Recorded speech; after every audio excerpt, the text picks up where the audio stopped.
Welcome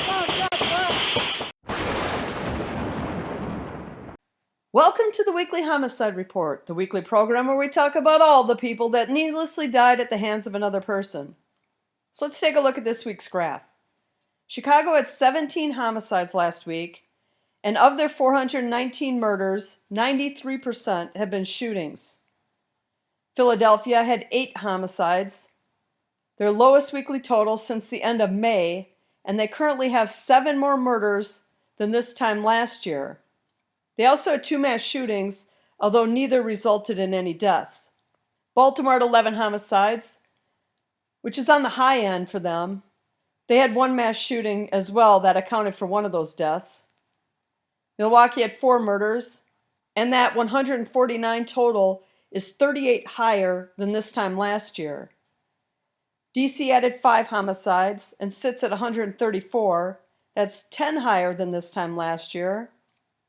And so I'm adding more cities this week with a shout out to a viewer, the Bubonic J, who said he wished the videos were a little longer. I won't have last week's totals on these, but we can take a look at their overall totals. Las Vegas has 122 homicides on the year. They're averaging a homicide around 1 every 2 days. In 2021, they had 246 homicides, which would have been 1 every day and a half or so. So Vegas is a bit safer this year than they were last year. And these numbers actually include Vegas and the immediate surrounding area, so it's not like the Strip is having a murder every other day or anything. Atlanta's year-to-date numbers sit at 98. This data is 5 days old, so maybe off by 1 or 2, but that's 9 higher than this time last year. Both Jackson, Mississippi and Columbus, Ohio sit at 87. Here's a graph of the homicides in Jackson going back to 2016.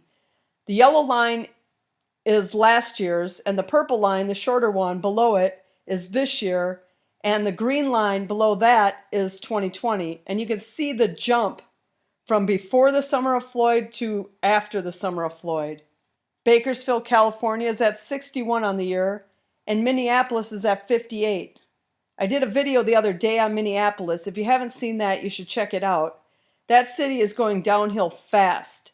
Statistics there show 1 in every 1,000 residents have been either shot or killed this year. 1 in 1,000. There were 13 mass shootings last week. I covered a few of them. Chicago managed to have 2, making their total 28 mass shootings on the year. And you know Philly hates to be outdone by Chicago, so they had 2 as well. It's all the same usual suspects: Memphis, Baltimore, Cleveland, Atlanta. Fortunately, only 7 people died, but 54 others were injured. 4 children under the age of 11 and 20 aged 12 to 17 were shot and killed. I covered some of these in my senseless murders videos because most, if not all, are completely unnecessary.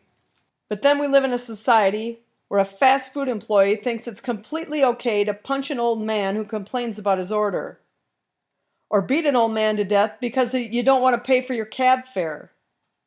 But with governors wanting to coddle the criminals and worry about their feelings over the victims, it's no wonder. Well, that's all I got for you today, but I'll be back next week with the week 34 numbers. Until then, have a great week, and I'll catch you next week.